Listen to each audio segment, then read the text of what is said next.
Bonjour tout le monde.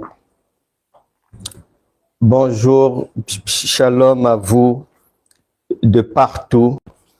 Vous êtes de partout en Europe, en Afrique, dans l'Océanie, en Asie, aux Amériques. Vraiment, nous, dans les océans indiens et autres, nous vous disons bonjour et c'est une joie de nous retrouver pour voir les vies des uns et des autres changer. Oui, nous avons des objectifs, voir les vies changer.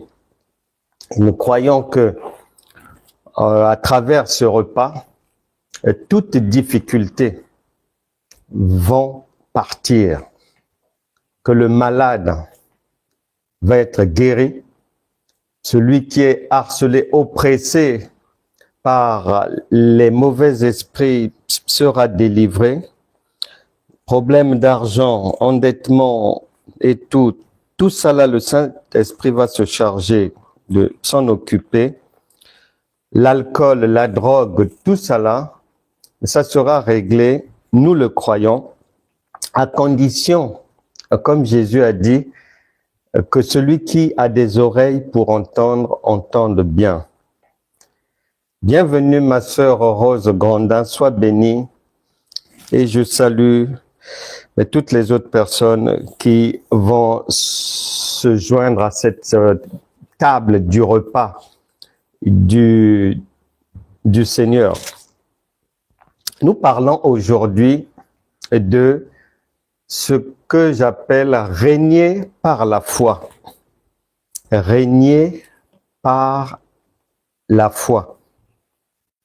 Et en ce qui concerne le verbe régner, le dictionnaire dit qu'il s'agit d'exercer un pouvoir absolu, c'est-à-dire sans partage. Tu es seul à bord.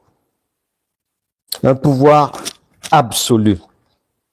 Et ils ont donné un exemple en disant, par exemple, qu'il règne en maître dans son entreprise. Donc, il n'y a pas d'opposition, il n'y a pas de rivalité. Régner, synonyme dominer, diriger, régenter, ordonner. Et un autre synonyme de ce verbe, du verbe régner, c'est le verbe triompher, dit le dictionnaire, triompher.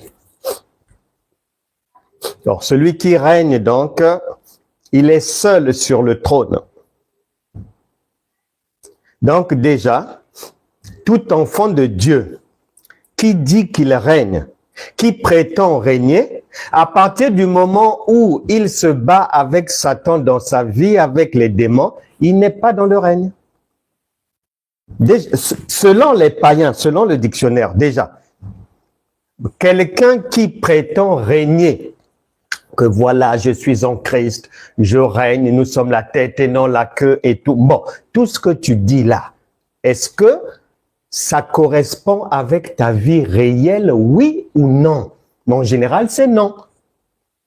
Donc, c'est un règne bidon, un règne de bouche, du vent.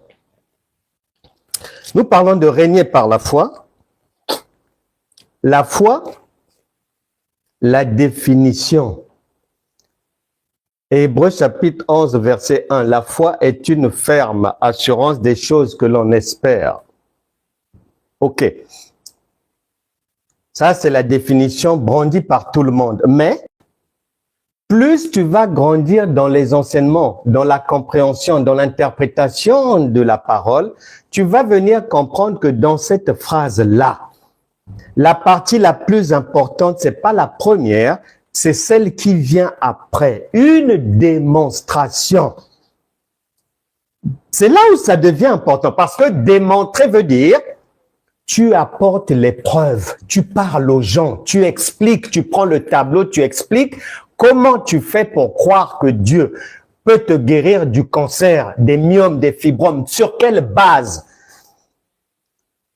C'est pas de parler en l'air comme ça, non. Démontrer veut dire apporter les éléments de preuve biblique.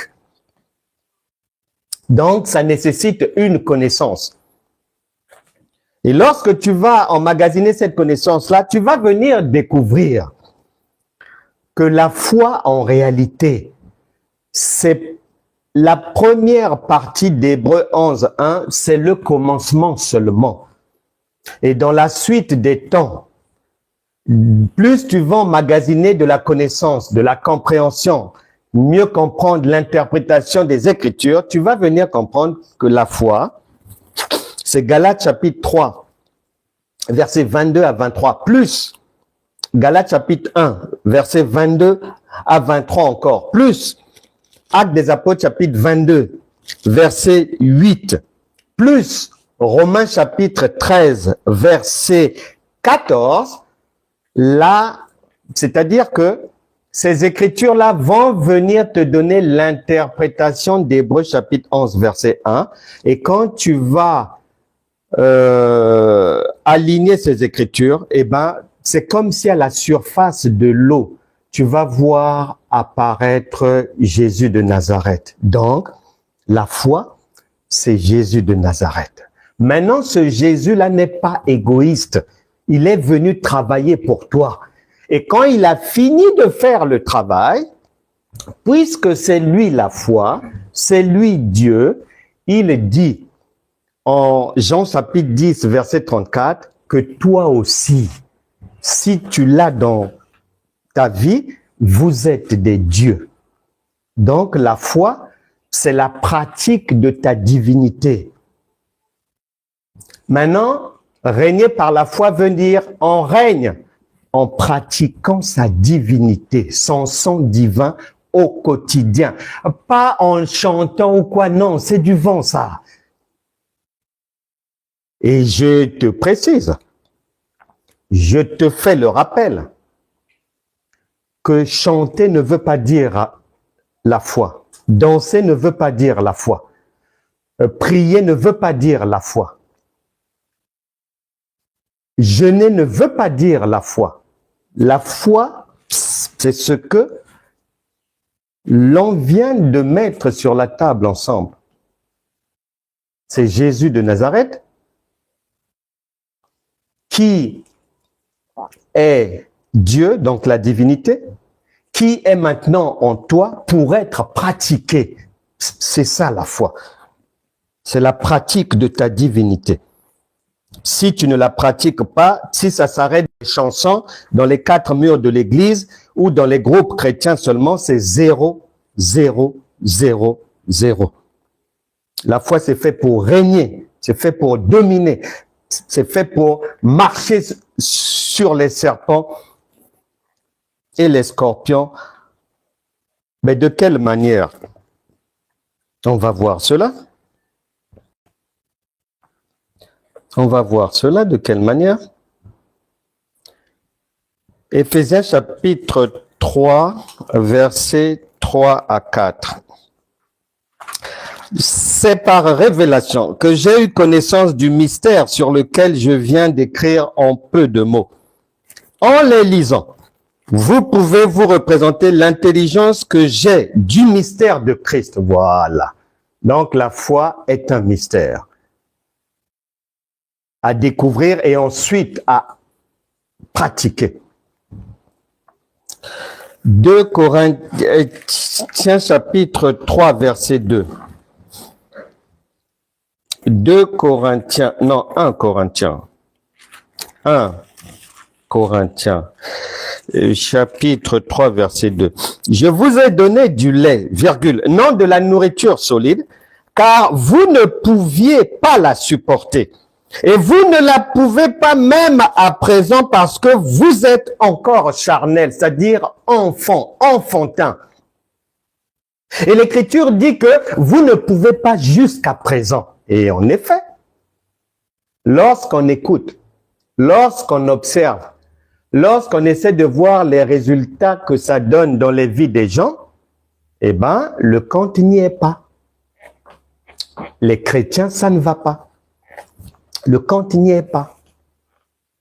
Mais malheureusement, c'est rare de retrouver des questions humbles selon la pensée de Dieu. C'est-à-dire à même de reconnaître un pasteur qui reconnaît que, ah non, il faut que je me forme. Ah non, il faut que je me renseigne.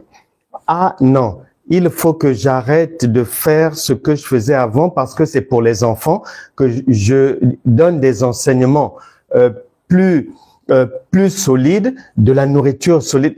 C'est très rare chez les chrétiens, très rare. Donc, les gens pataugent comme ça, dans du déjà vu, dans des choses qui ne marchent pas. On y va quand même, allons seulement, c'est pas grave. Mais l'essentiel, on a une belle chorale dans l'église, on chante bien et tout, il y a les lumières, c'est bien, Dieu est content. Non, Dieu ne voit pas ça. Dieu ne voit pas ça. Ce sont des activités personnelles et charnelles. Dieu ne voit pas ça. J'ai aimé le jour, mais depuis là, c'est rare d'entendre ça. Il y a plusieurs années de cela. J'ai déjà beaucoup lu. Je crois que tous les livres, je crois, du pasteur américain qui nous a quitté il y a plusieurs années, Kenneth Hagin, je crois que j'ai lu tous ses livres. Mais mis à part ça, un jour, je l'ai entendu à la télé. Il donnait le témoignage suivant. Ça faisait 14 ans qu'il était déjà pasteur. Et un jour, il a répondu à l'invitation d'un ami pasteur. Et ils étaient en train de causer comme ça là. C'était pas une prédication ou quoi. Non, non, non, non. Ils causaient, ça mangeait, ça parlait comme ça. Et à ce rendez-vous-là, l'ami là avait invité aussi d'autres amis, parmi lesquels des pasteurs. Et lors de la conversation, ce jour-là, Kenneth Hagin, qui était pasteur depuis 40 ans, va entendre des explications de la parole de Dieu de l'un des pasteurs que lui ne connaissait pas, qui était ami à l'ami qu'il avait invité, des explications, c'est-à-dire, il n'avait jamais compris les Écritures comme ça. Il ne s'est pas gêné, il a posé des questions à l'autre pasteur.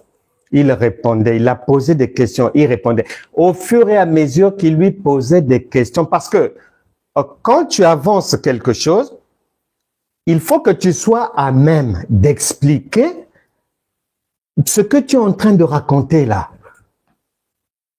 Or, la plupart du temps, les gens n'expliquent pas, ils parlent seulement ou ils commentent. En écoutant l'autre pasteur, il se rendait compte en fait que c'était à l'opposé de ce qu'il enseignait depuis 14 ans. Cette lumière-là, lorsqu'il est rentré chez lui, c'est lui-même qui le dira, il a dit à sa femme, « Chérie, est-ce que tu sais que ça fait 14 ans que j'enseigne des faussetés ?» Sa femme a dit, « Ah bon ?»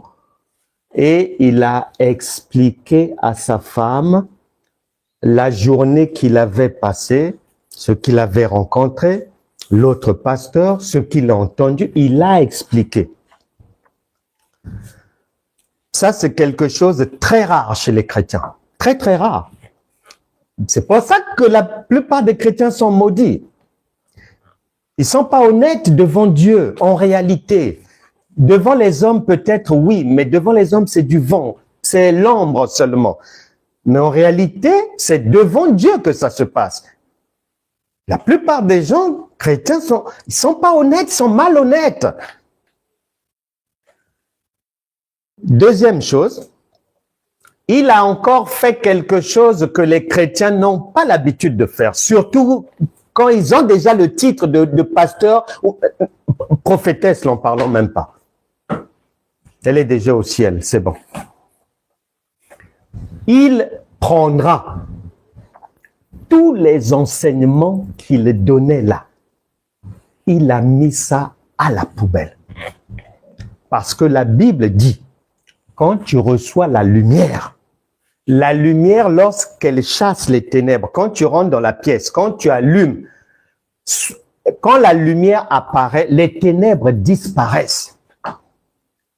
Il a tout mis à la poubelle pour commencer à enseigner ce qu'il avait compris de ce que l'autre pasteur lui avait donné comme explication des Écritures.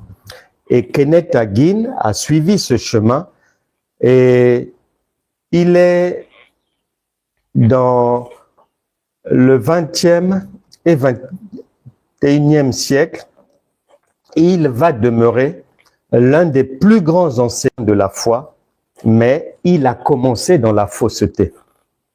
Mais gloire à Dieu, lui au moins a eu le courage de reconnaître qu'il s'était trompé. Et il a décidé d'apprendre et il est devenu ce que tout le monde a pu voir de lui.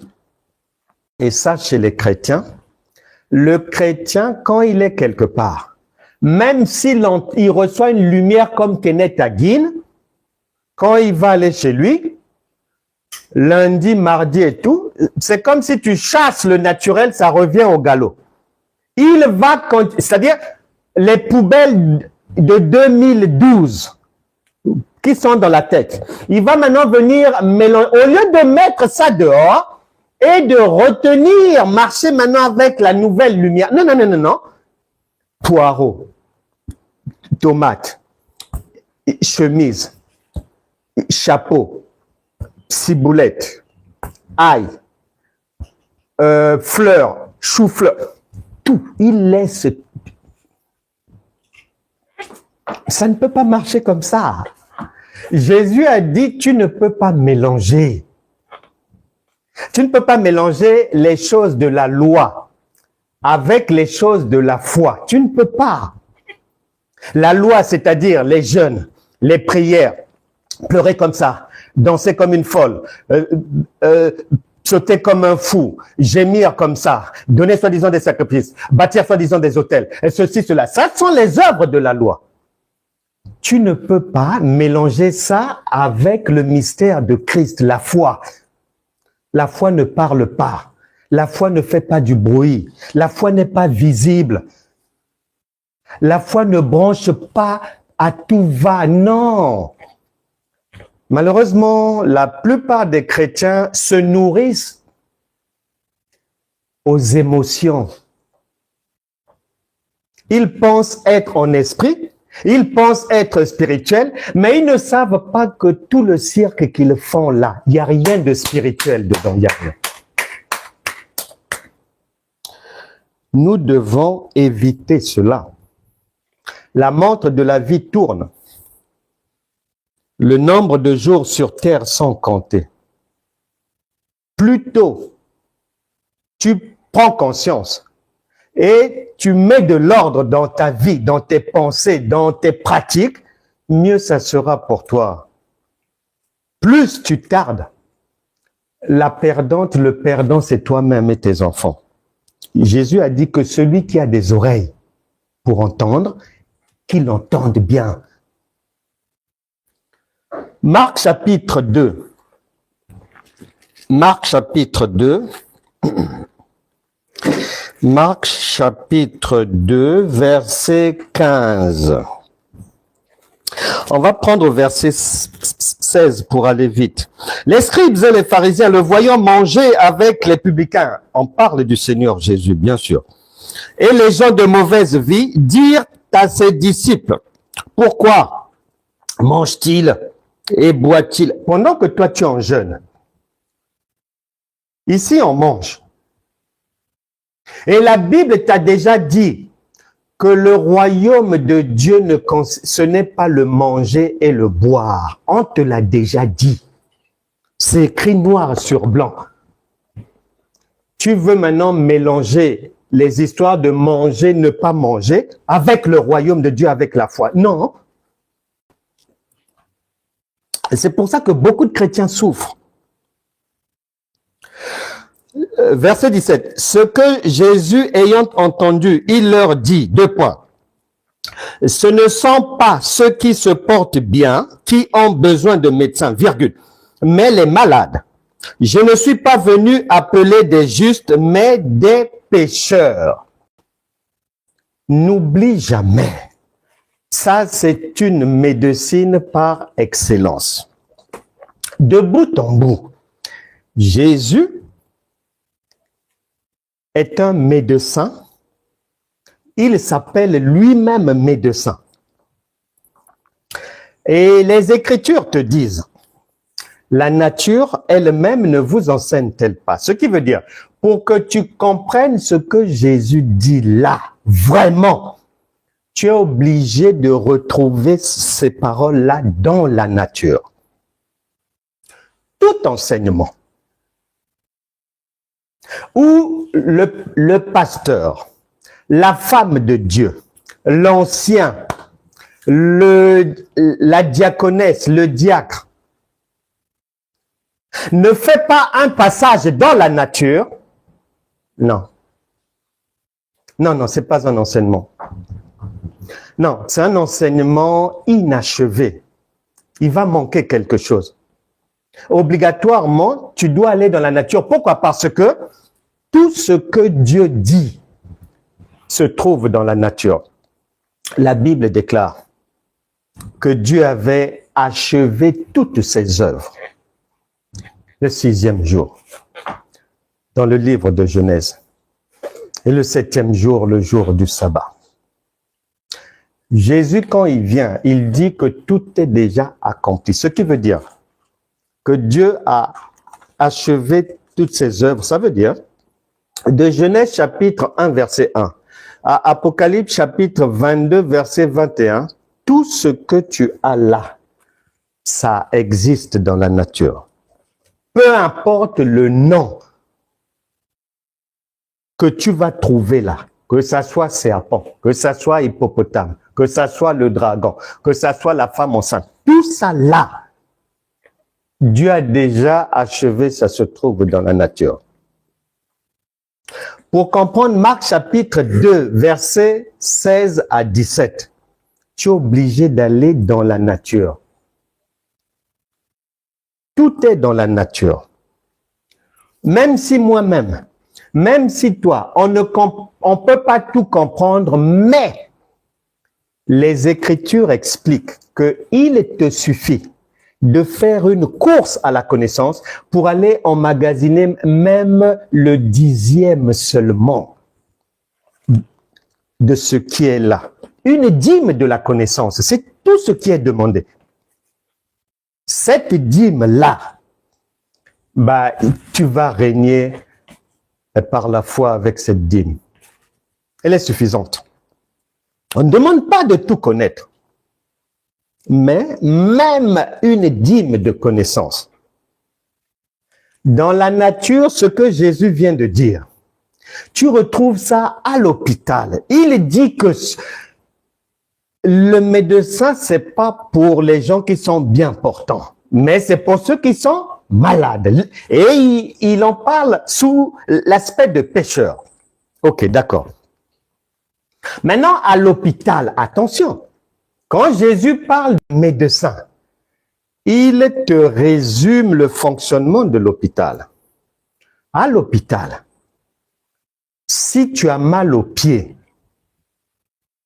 quand tu vas arriver là-bas, même si tu es d'abord reçu par un médecin généraliste, tu expliques là où tu as mal, au pied droit, ceci, cela et tout, tu dois finir chez l'orthopédiste. Et peut-être même chez le chirurgien qui s'occupe des pieds. Si tu as mal aux yeux, le tronc commun, tu arriveras, le médecin t'envoie chez l'ophtalmo après, soit ça sera ton terminus, ou bien il t'enverra chez le chirurgien ophtalmo qui va procéder à l'opération de cataracte ou arranger les choses comme ça. Ce qui veut dire que chaque problème dans la vie, c'est un traitement spécifique, particulier. Or, la marche chrétienne en général, quelqu'un connaît un verset d'une seule manière, tout le monde a compris le verset de cette manière-là, et les gens chantent, les gens dansent, avec cette unique compréhension. Mais non, l'hôpital, ça ne se passe pas comme ça. Ça ne se passe pas comme ça. Parce que lorsque vous faites ça, c'est-à-dire que toute difficulté dans le corps, vous allez chez le médecin. Or, le médecin, c'est juste la porte d'entrée. C'est le début, là.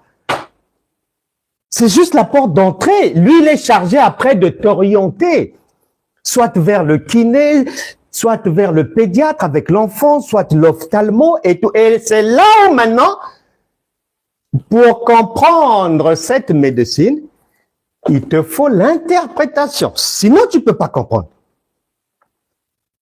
Et le fait que la plupart des chrétiens, ils comprennent un verset de la même manière, ils pensent à ça de la même manière, ils l'examinent de la même manière, ils mettent ça en chanson de la même manière. Depuis 1992 jusqu'à aujourd'hui, c'est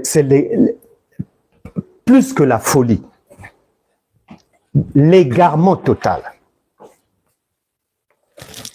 Et la parole de Dieu a des objectifs bien précis. Des objectifs, c'est-à-dire lorsque nous enseignons, nous avons plusieurs objectifs de Dieu. Te permettre de passer des choses de la loi aux choses de la grâce et de la vérité, c'est-à-dire dans la foi. Te permettre cet enseignement pour te donner des éléments de comparaison. Tu compares ce que tu as l'habitude d'entendre comme enseignement, tu compares, ça va te donner une bonne idée pour que tu saches reconnaître et discerner. Chaque enfant de Dieu, il y a un don que le Seigneur a donné, celui du discernement des esprits, pour que tu sois à même de reconnaître le vrai du faux, de reconnaître un enseignement de ce qui n'est pas enseignement, de reconnaître un vrai pasteur d'un mercenaire, d'un intrus. Tant que tu ne le feras pas, la vie va tourner en rond. Nous visons les objectifs ici de t'apporter une nouvelle connaissance. Les objectifs aussi à travers cet enseignement, c'est que tu mettes de l'ordre dans ce que tu as dans ta caboche, que tu fasses le nettoyage, que tu apprennes à comprendre au fur et à mesure comment est-ce qu'on interprète les Écritures, parce qu'on a lu ensemble, on a dit que c'est un mystère.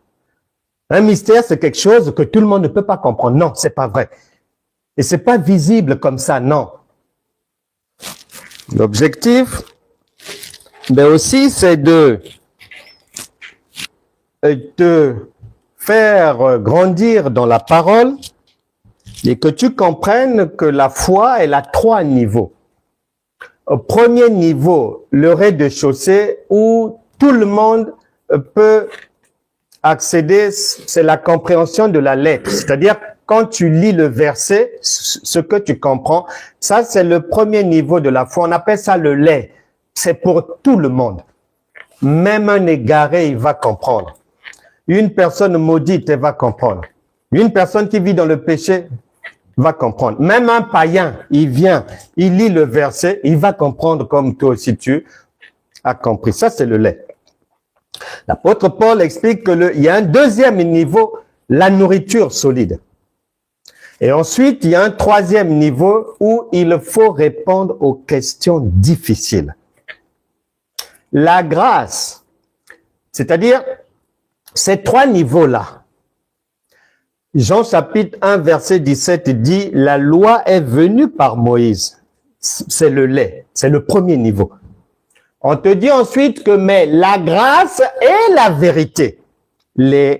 niveau supérieur là, c'est-à-dire la foi, c'est le Seigneur Jésus qui en est l'idéologue, l'architecte. Ça passe par lui. Si tu veux marcher dans la foi, en utilisant les choses de Moïse, sache que tu n'es pas dans la foi. Non. Tu es peut-être dans un bois quelque part, spirituel, mais tu l'ignores. Nous allons faire un cas pratique. Et pendant que nous allons avancer, c'est-à-dire la compréhension, la lumière que tu vas recevoir, comme Kenneth Hagin l'avait reçue, cette lumière-là brise les jougs dans ta vie, va aller résoudre tes problèmes. Tu n'as pas besoin de souffrir. Les Écritures nous ont déjà expliqué que la foi fonctionne comme l'enfant dans le ventre de la femme enceinte. C'est bien expliqué. La femme enceinte n'a pas d'ordre à donner à l'enfant pour que son oreille puisse grandir, pour que ses cheveux puissent sortir de sa tête. Elle n'a pas d'ordre à donner. Ce qui lui est demandé, c'est de nourrir l'enfant à travers la nutrition. Et notre nourriture, c'est la parole. C'est la parole. Maintenant, si, madame, si tu es enceinte, si tu ne veux pas que l'enfant meure, ne consomme pas du n'importe quoi. Tout le monde le sait, ne consomme pas de la poubelle. Les vies chrétiennes n'avancent pas parce que la nourriture, la parole ingurgitée est bien souvent impropre à la consommation. On va faire un cas pratique sur un aspect que tout le monde connaît, le mariage. Et ça va permettre à tout le monde, même celui qui n'a jamais été à l'école, nous nous battons pour expliquer au mieux les Écritures, les interpréter au niveau de tout le monde. En tout cas, nous faisons notre part. Le reste, c'est de votre responsabilité. Chacun est responsable de sa vie. Le mariage, on va parler de régner par la foi. Ok, nous prenons le cas, par exemple, du mariage. Donc, on va traiter comment est-ce qu'on règne? Comment est-ce qu'on peut vivre dans un mariage heureux? Comment est-ce qu'on peut avoir un mariage doux? Comment est-ce qu'on peut réussir dans le mariage ou à résoudre les problèmes de célibat et tout, des mauvaises rencontres, ceci, cela? Aujourd'hui, là, on va traiter ce dossier-là. Et après, il y aura plus ce problème-là. Et la manière dont on va le traiter, on va le traiter en parlant du mariage au niveau du lait. En parlant du mariage au niveau de la nourriture solide, tu vas voir la différence. Et en parlant du mariage sur un point ou des points difficiles à comprendre concernant le mariage. Voilà. Une fois que tu vas comprendre ça, l'enfant qui est dans ton corps, c'est-à-dire cette lumière-là, cette compréhension-là, va grandir, c'est-à-dire va aller résoudre les problèmes de ta vie. On est dans le surnaturel. La foi est surnaturelle, elle n'est pas naturelle.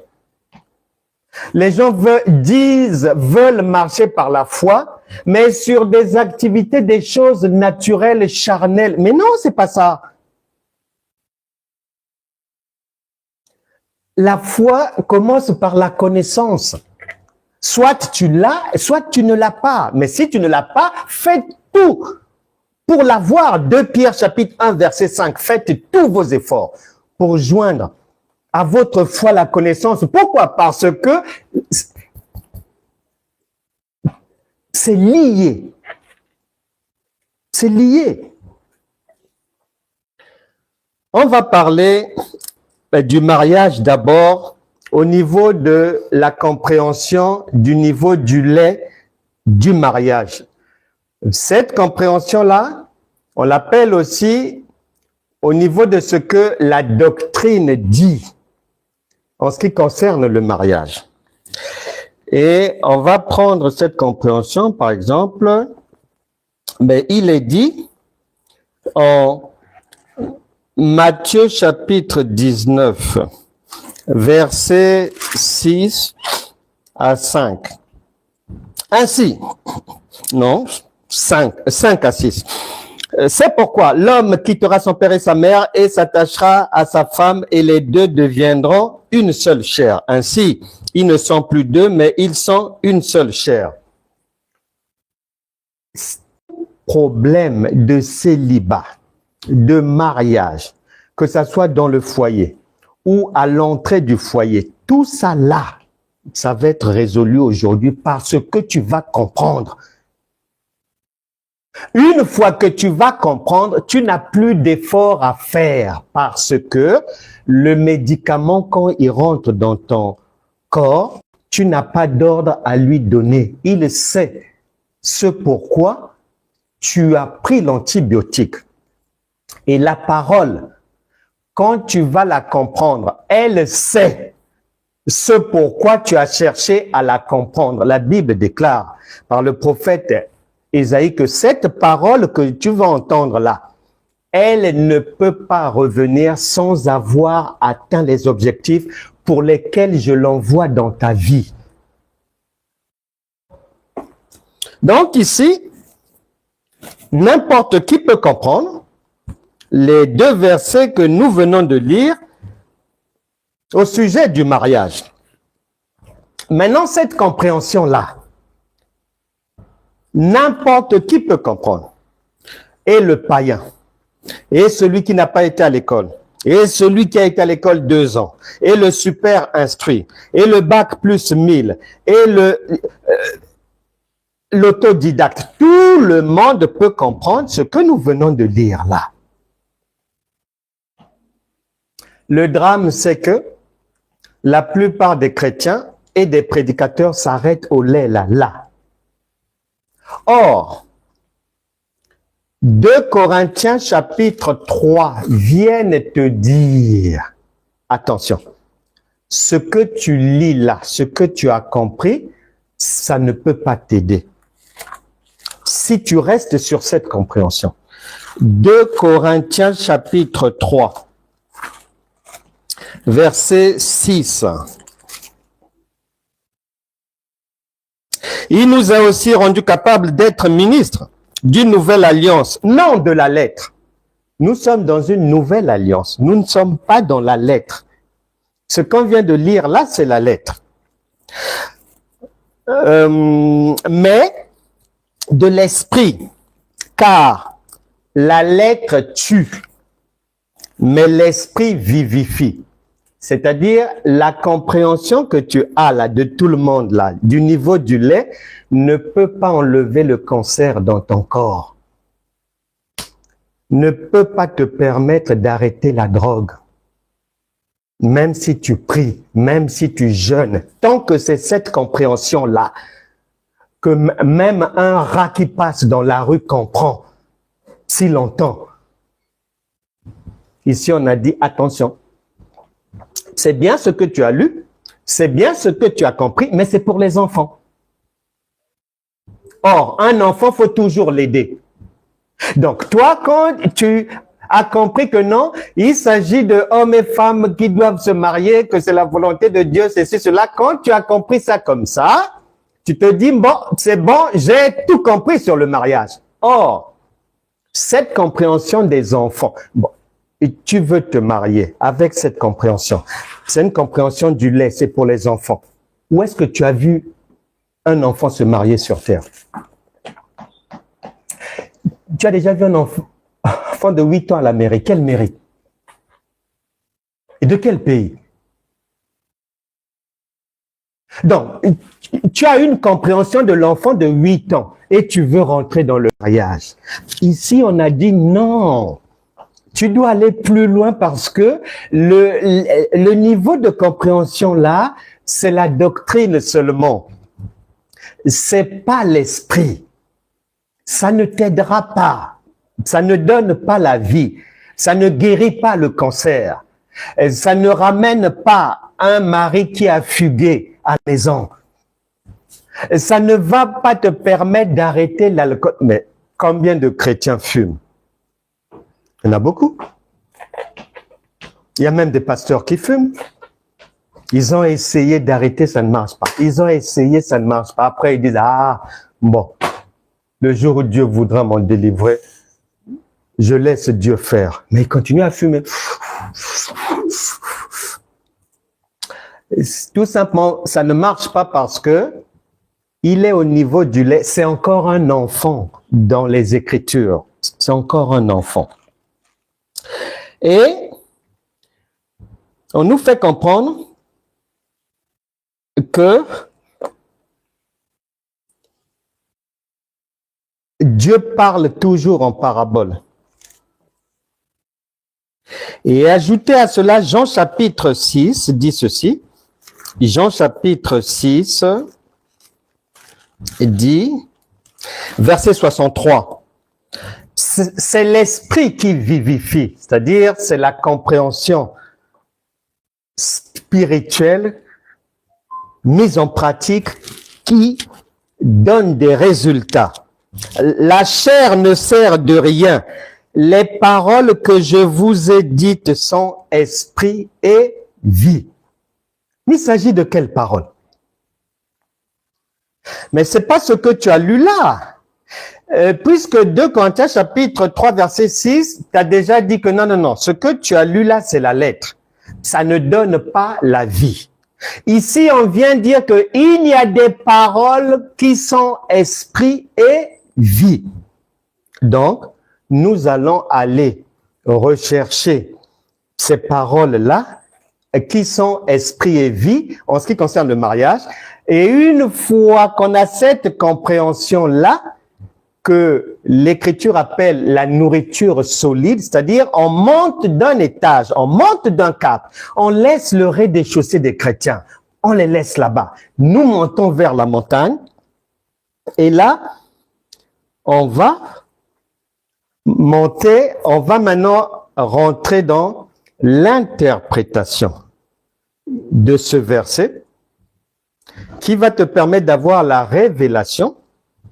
Et tu vas comprendre que le Saint-Esprit a plusieurs manières de faire les choses, de résoudre nos problèmes, mais c'est sur la base de la compréhension que tu as des Écritures.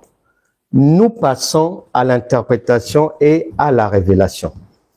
Regarde ce que Dieu fait. Pour interpréter, il va d'abord répéter la chose. Dieu ramène toujours ce qui a été. Éphésiens chapitre 5. Là, nous passons à la nourriture solide maintenant. Et toi-même, tu vas bien voir la différence. Éphésiens chapitre 5, je prends à partir, nous parlons du mariage, je prends à partir du verset 22. Femmes, virgule, soyez soumises à vos maris, comme au Seigneur. Ok. Car le mari est le chef de la femme, virgule. Comme Christ est le chef de l'Église, qui est son corps et dont il est le sauveur. Comme Christ est le chef. Non, c'est pas là. Non, pardon. Je voulais aller à Éphésiens chapitre 5, verset 31. Voilà, c'est pas là-bas. On y reviendra après, mais nous allons interpréter à partir d'Éphésiens chapitre 5, versets 31 et 32. C'est pourquoi le Saint-Esprit reprend la même chose. C'est pourquoi l'homme quittera son père et sa mère et s'attachera à sa femme et les deux deviendront une seule chair. La même chose que Matthieu chapitre 19, versets 5 à 6. Maintenant, regarde. L'interprétation va venir après. Le verset suivant. Ce mystère, ah, là on parle de quelque chose qui est un mystère. Le verset 31 te parle du même mariage que Matthieu chapitre 19, verset 5 à 6. Mais Matthieu ne t'a pas ouvert la porte pour aller comprendre que c'est un mystère. C'est l'apôtre Paul que le Saint-Esprit charge de le faire maintenant. Ce qui veut dire que si tu restes à Matthieu là-bas, tu ne nous rejoins pas dans la compréhension authentique. Ici, on a dit, ce mystère est grand. Donc, le mystère, le mariage, c'est un mystère. Est grand. Et je dis cela par rapport à Christ et à l'Église. Matthieu chapitre 19, versets 5 à 6, là-bas on parle du mariage homme-femme par rapport à vos choses charnelles. Vous allez à la mairie, ceci, cela. Ici, là, on vient maintenant changer. On dit que non, non, non, non, non. Ici, nous parlons de mariage par rapport à Christ et à l'Église. Mais touchons d'abord Christ. Ce qui veut dire que dans la pensée de Dieu, quand tu arrives à Romains chapitre 10, versets 9 à 10, si je confesse de ma bouche le Seigneur Jésus-Christ et je crois de tout mon cœur que Dieu l'a ressuscité des morts, je serai sauvé. Comme je crois, je lui fais confiance, je décide de m'allier, de m'unir, de me marier avec son esprit, je rentre dans un mariage. Ici, le mariage, c'est ta nouvelle, ta conversion, ta vie nouvelle. Ce n'est pas te marier avec un homme ou une femme charnelle comme toi, non, mais avec l'esprit supérieur, avec Christ.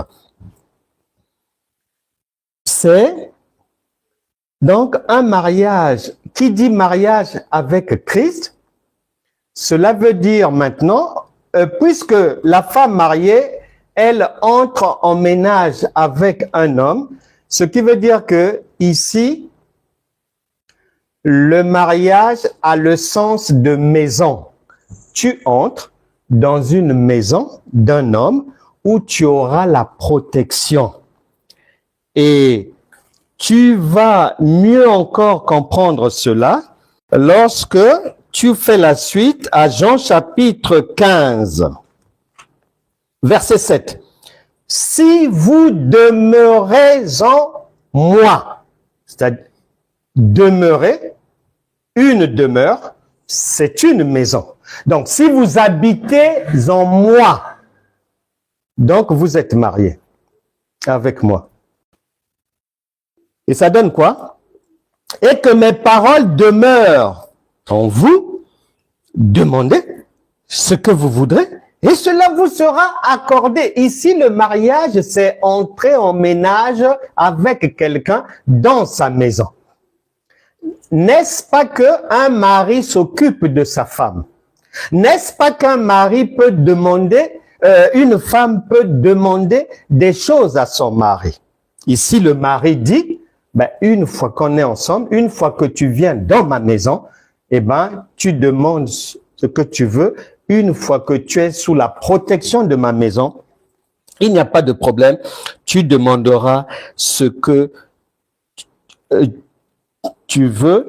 Et Matthieu chapitre 7, versets 7 à 8, plus Luc chapitre 11, verset 9, plus 1 Jean chapitre 3, verset 22, plus Matthieu chapitre 11, verset 28, viennent mettre en lumière non seulement que le mariage, c'est entrer dans une maison de quelqu'un, mais dans cette maison-là, tu auras le repos, puisque le mari a déjà dit, venez à moi, dans ma maison, vous tous qui êtes fatigués et chargés, et je vous donnerai du repos. Donc, pour la nourriture solide, pour la compréhension solide, Mariage, c'est pas à la mairie là-bas, devant monsieur le maire ou la famille. Non, non, non.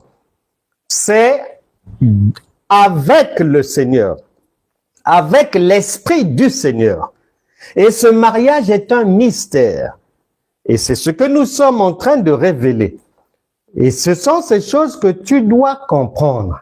C'est-à-dire que tant que tu vas comprendre le lait seulement, des choses que tout le monde peut comprendre, tu n'as pas fait grand-chose. Il n'y aura pas une récompense. Ce sont les choses de la loi. C'est-à-dire que ça ne... le fait de comprendre que je dois me marier physiquement, le fait d'aller te marier physiquement ne va pas t'épargner soit des insomnies, soit de la maladie, soit des dettes, soit des problèmes dans la famille, ou soit des diffamations, soit des fausses accusations, soit on te regarde mal à l'église, ou soit au travail, le bruit de tes talents donne des maux de tête aux autres là-bas. On veut plus te voir. Donc, le fait que tu ailles te marier physiquement, ça ne va pas t'épargner de cela. Par contre, le fait que spirituellement, que tu entres dans la maison du mari, c'est la maison du repos.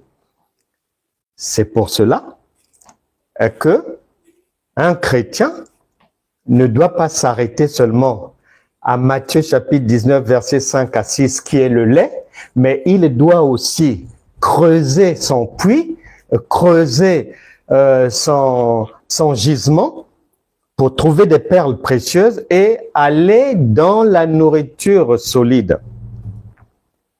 Ça, c'est le deuxième niveau de la foi. Passons maintenant au troisième niveau de la foi. Je vais parler du mariage, mais sous l'angle maintenant prophétique, puisque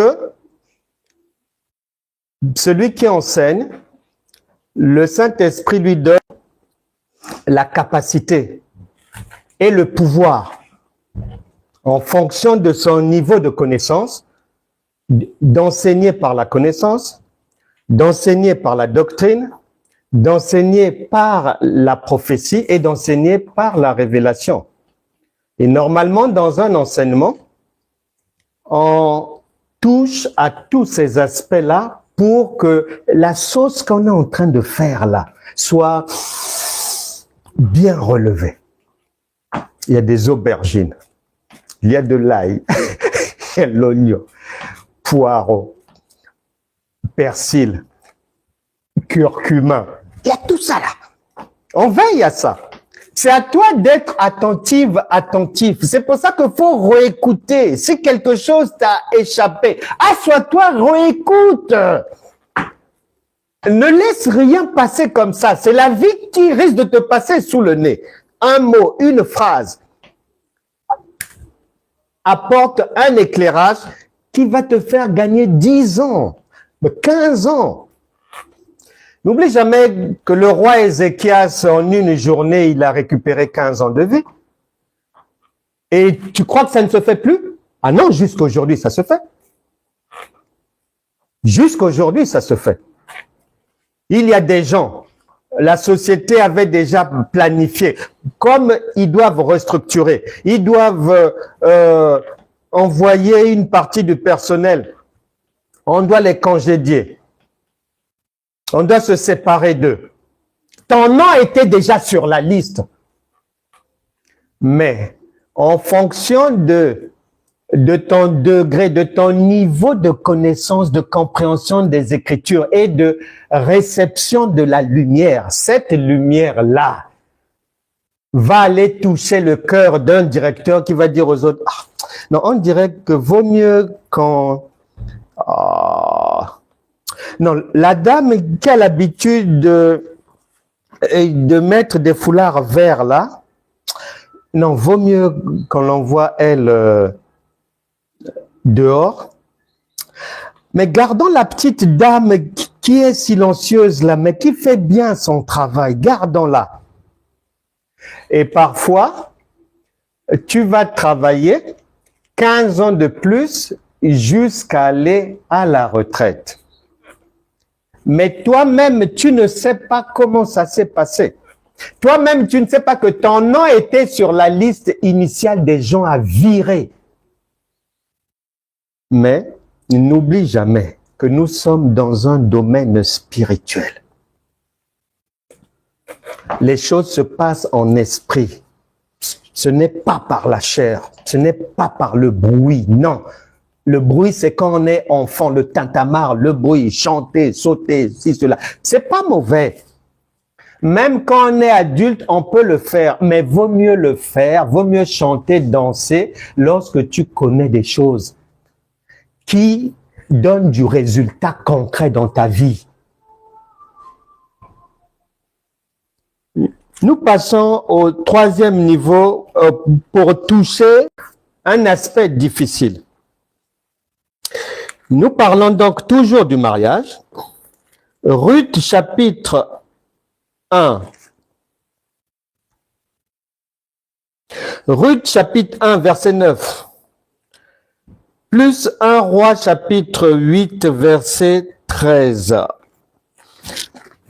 On va prendre la sœur Ruth d'abord. Ruth chapitre 1 verset 9. Cette sœur, elle nous aide beaucoup.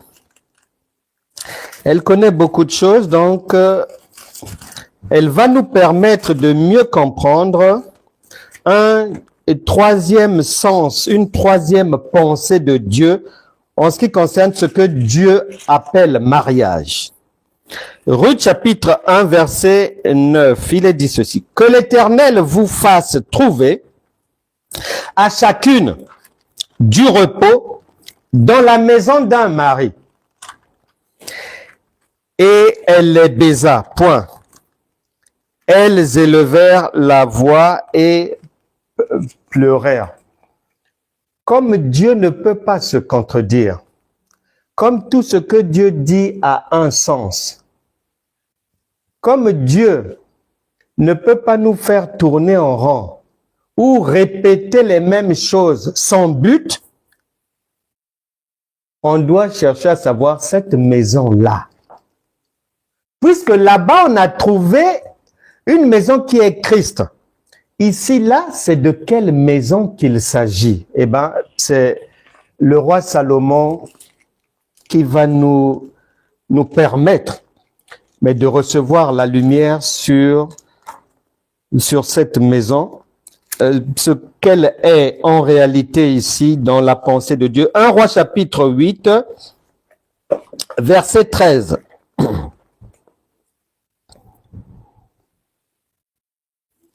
J'ai bâti une maison. Qui sera ta demeure? Un lieu où tu résideras éternellement. Un lieu où tu résideras éternellement. C'est Salomon qui parle. Tu sais qu'il a bâti deux maisons. Une pour Dieu, le temple de Dieu, et une pour lui, pour le roi. Et quand tu écoutes Salomon, il parle d'une maison. Là-bas, Jean chapitre 15, verset 7 a parlé d'une maison, d'une demeure, oui.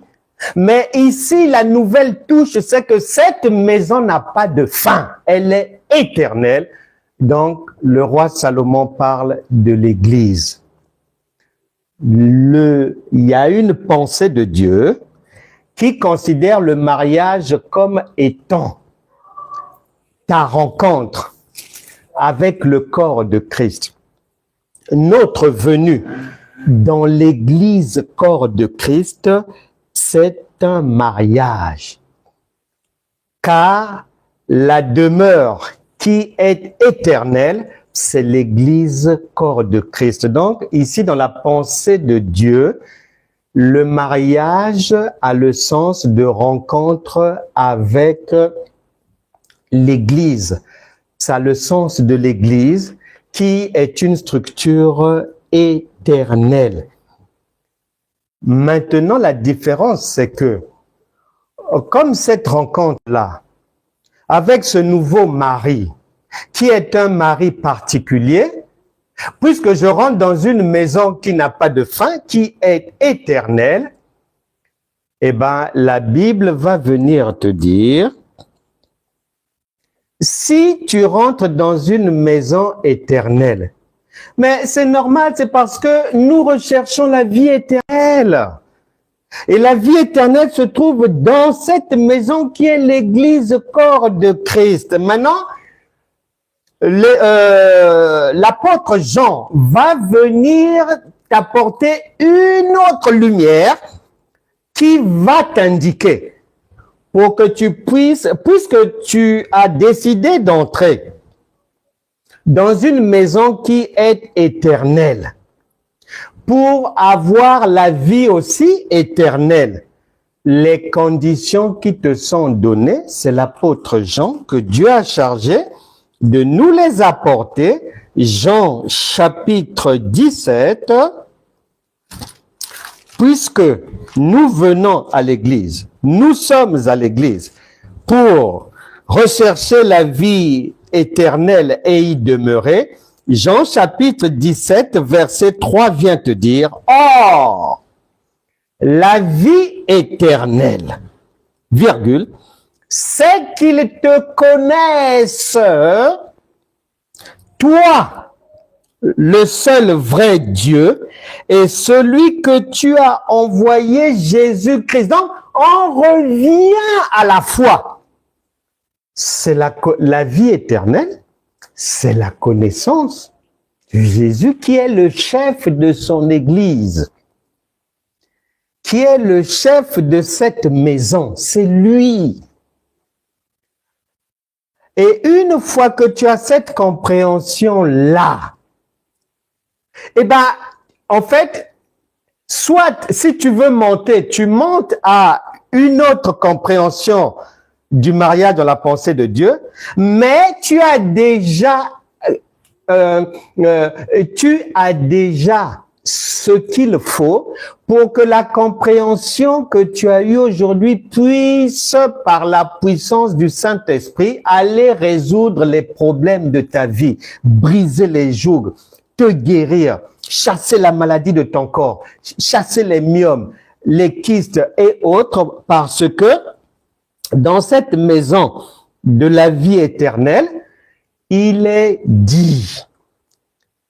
Tu reviens maintenant au niveau de ce que tu cherches au niveau du lait, puisque Matthieu chapitre 6 verset 33 dit, cherchez premièrement le royaume et la justice de Dieu. Donc, ce que nous venons de faire, afin que quoi? Afin que toute chose te soit donnée.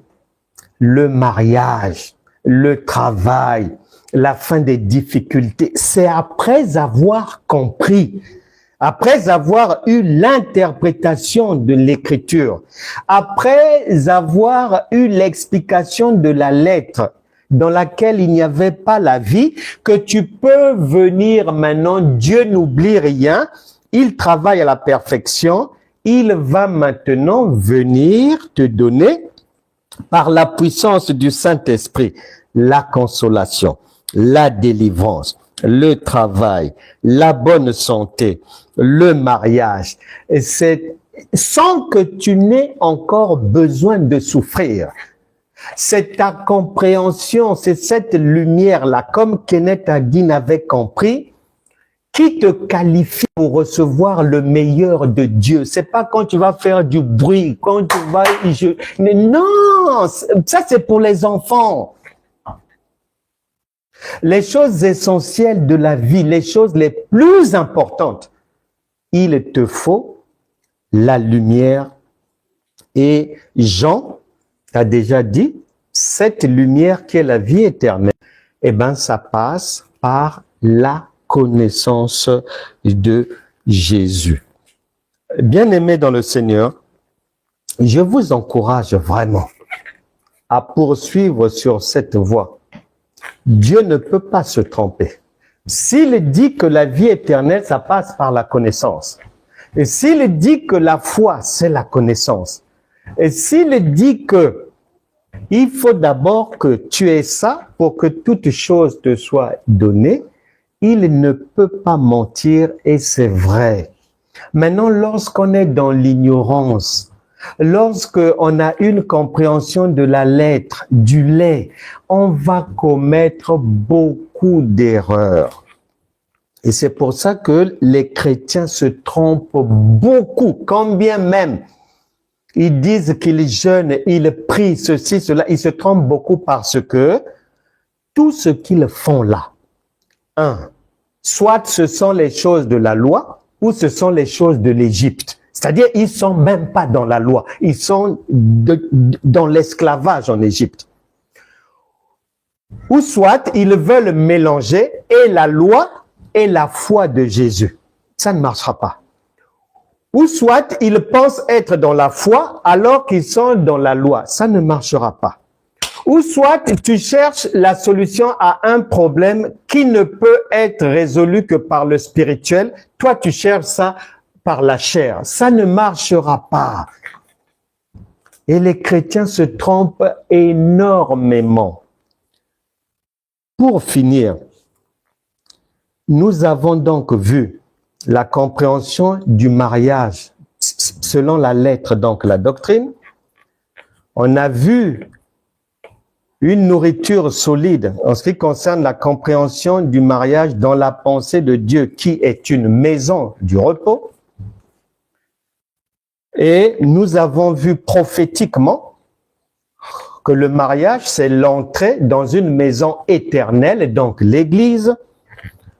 Et cette prophétie-là, ça veut dire que quand tu comprends ça, c'est-à-dire cette compréhension prophétise elle-même dans ta vie ce que tu veux vivre en ce qui concerne le mariage ou autre chose, parce que la parole de Dieu n'est pas liée.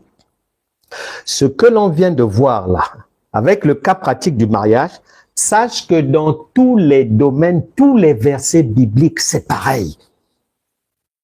Et le manque de connaissance, le manque d'interprétation de la parole plonge beaucoup de chrétiens dans les erreurs.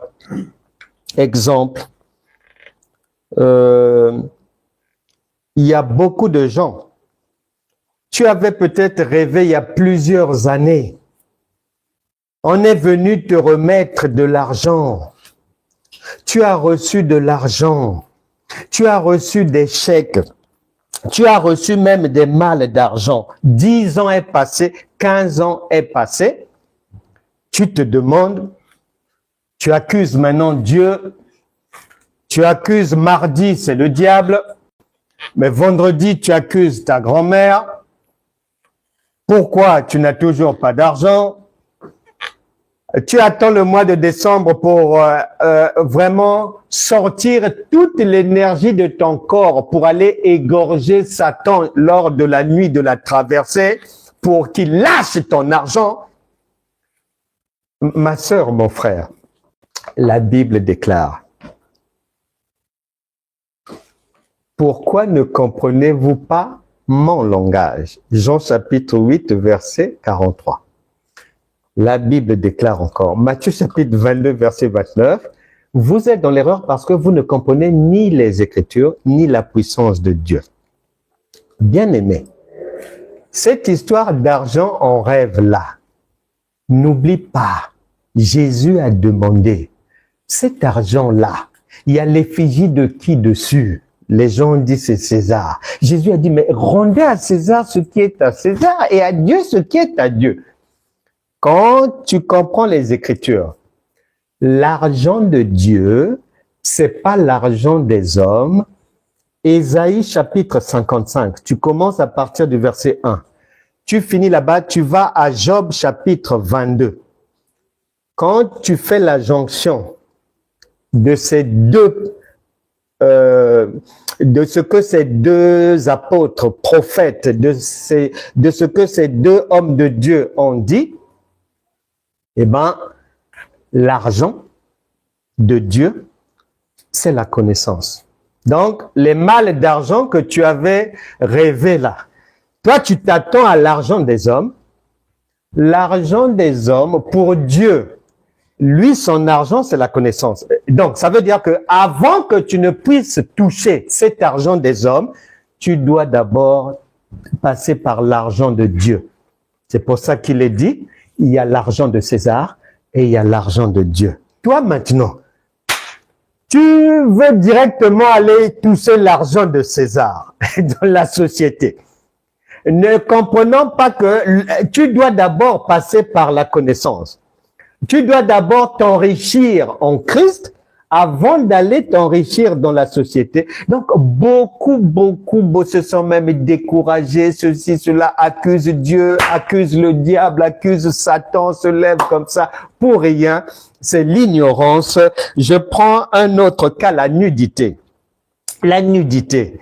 La nudité, parfois, chez les enfants de Dieu, quand tu es chrétien, souvent, c'est un langage de Dieu aussi pour te faire comprendre que ma fille, mon fils. Romains chapitre 13, verset 14, je t'ai dit d'être revêtu de la connaissance de Dieu, c'est-à-dire d'être revêtu de Christ, de marcher par la foi.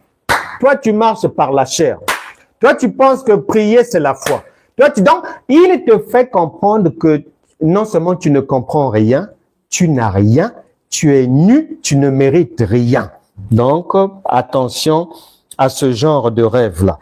Un autre genre de rêve, pour terminer rapidement, quand tu rêves, tu rentres dans une maison d'autrui ou bien ta maison, Dieu te parlera toujours de toi-même.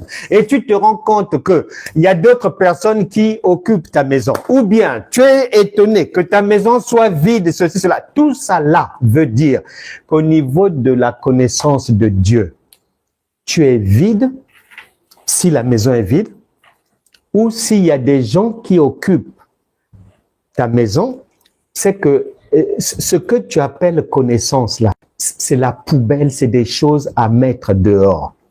Bref, que le Saint-Esprit nous aide afin de continuer à avoir une marche éclairée, éclairante, que cette parole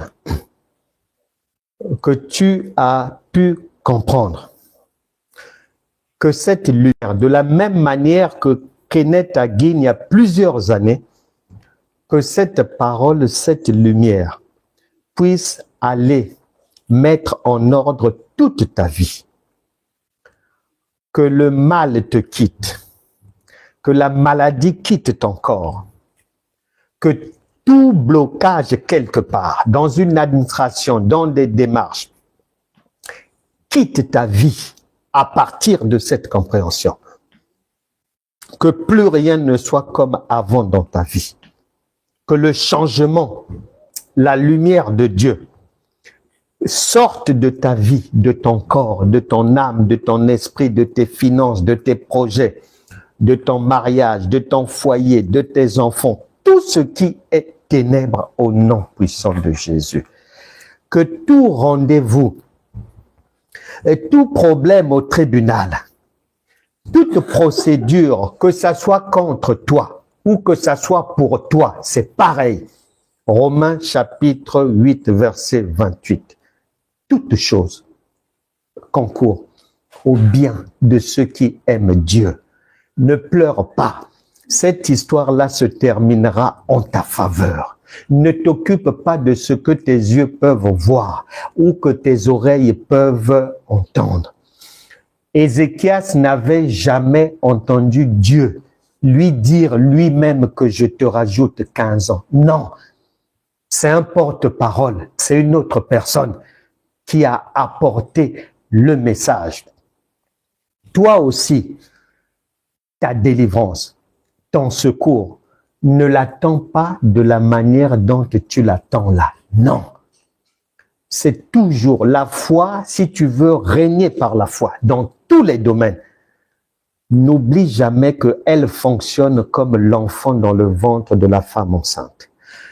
La foi, c'est l'hôpital. Ça fonctionne comme le médicament que tu prends une fois qu'il rentre dans ton corps, une fois que tu comprends l'interprétation de la parole, une fois que tu es éclairé, les résultats, tu les verras s'accomplir au nom de Jésus. Amen. Un conseil, il est dit que à celui qui a, on ajoutera. Je vous conseille donc de lire, si vous pouvez lire. Il y a des ouvrages disponibles qui vont vous aider. J'ai dit, vous êtes des dieux. Autopsie de la foi, parce qu'il y a des gens qui passent 20 ans en faisant des choses pensant qu'ils sont dans la foi, alors qu'ils ne le sont pas.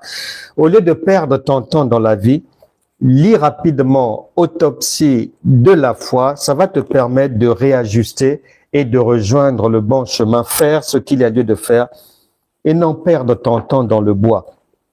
Il y a Ainsi est la foi, il y a La vie nouvelle et dernier ouvrage, Le chrétien égal, étranger et voyageur destiné à ne pas souffrir. Tous ces ouvrages sont disponibles sur le net ou en commande. Vous avez le mail, vous pouvez commander d'où que vous soyez, et même ceux de l'île de la Réunion. Les ouvrages sont en vente, librairie Autrement à Saint-Denis et librairie Autrement à Saint-Pierre et bientôt dans les Leclerc. Que Dieu vous bénisse. On se retrouvera mardi à 18h dans l'océan Indien. Il sera 16h à Paris. Allez sur Franck Anna École de la foi révolutionnaire. Abonnez-vous, suivez les cours, partagez. Soyez bénis et à mardi. Shalom.